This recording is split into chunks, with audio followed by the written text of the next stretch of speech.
എന്ത് വെച്ചേടാ? അയ്യോ മിണ്ടാൻ പറ്റത്തില്ലേ?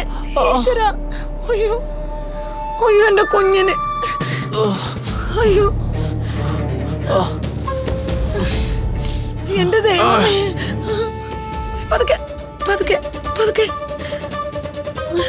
പതുക്കെ നോക്കി കടത്തിൽ വെള്ളം എടുത്തോണ്ട് വാടി. പതുക്കെ പതുക്കെ.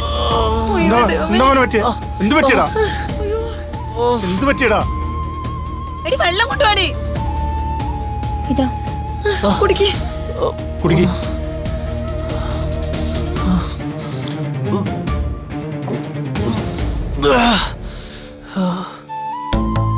നീ ബൈക്കിൽ അങ്ങനെ വീണോ മോനെ?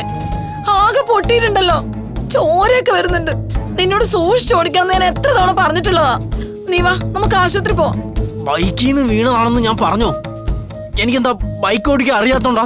പിന്നെ ഇങ്ങനെ അടിപറ്റിയത് എങ്ങനെ പറ? എല്ലാം എല്ലാം ഇവള് പറഞ്ഞോ? ഞാനെന്ത് ചെയ്തു? നീ പ്രേമിക്കുന്ന തെണ്ടിയില്ലേ, അവനും അവന്റെ ചേട്ടന്മാരോട് എന്നെ തല്ലിയത്. വെറുതെ ഓരോന്ന് പറഞ്ഞുണ്ടാക്കല്ലേ. അവരെന്താ നിങ്ങളെ തല്ലണം?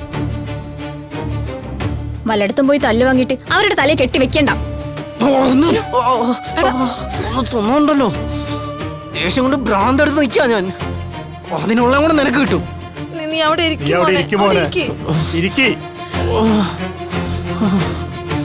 ഇത്രയൊക്കെ പറ്റണമെങ്കിൽ അവരെല്ലാരും കൂടി എന്റെ കുട്ടി ചതച്ചു കാണും. അയ്യോ നിങ്ങളിത് കണ്ടില്ലേ? മഹാഭാവികള് എന്റെ കുട്ടിയെ കൊല്ലാറാക്കി. അവര് നിന്നെ വന്ന് തല്ലാ മാത്രം ആളായോ? ഒരു പ്രശ്നം നമ്മളായിട്ടുണ്ടാക്കണ്ടെന്ന് കരുതിയാൽ ഇങ്ങോട്ട് വന്ന് മെക്കട്ട് കയറ്. നിനക്കെന്താ ചോദിക്കാനും പറയാനും ആരും ഇല്ലെന്ന് കരുതിയോ? വർത്താനം പറഞ്ഞിരിക്കാണ്ട് നിങ്ങൾ വണ്ടി എടുക്കും മനുഷ്യ.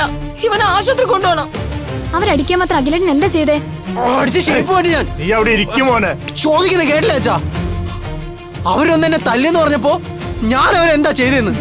എന്തെങ്കിലും പറയോ ചെയ്യോ ചെയ്യാതെ അവര് കൂട്ടായിട്ട് വന്ന് അടിച്ചു എന്ന് പറയുമ്പോ അതങ്ങോട്ട് വിശ്വസിക്കാൻ പറ്റണില്ല. നിനക്കല്ലെങ്കിൽ കൂടെ പറപ്പിറക്കാൻ അവനാണല്ലോ. എന്റെ അനിയത്തിയുടെ പുറകെ ഇനി ചുറ്റിക്കറങ്ങാൻ നിക്കരുതെന്ന് പറഞ്ഞേനാ അവരെല്ലാം കൂടി കൂട്ടം കൂടി തല്ലി എന്നെ ഇങ്ങനെ ആക്കിയത്. എന്നിട്ട് നിനക്ക് ഞാൻ അടിവാങ്ങിയല്ല പ്രശ്നം, അവരെ ഞാനെന്തോ പറഞ്ഞു എന്നുള്ള ഇവളുടെ ടെൻഷൻ. അതെ, ഇനി ഇത് ചോദിച്ചിട്ടെന്റെ കാര്യം. അങ്ങനെ ആരും ഇല്ലാത്തവരെ നീ എന്നെ അവർ കരുതണ്ട.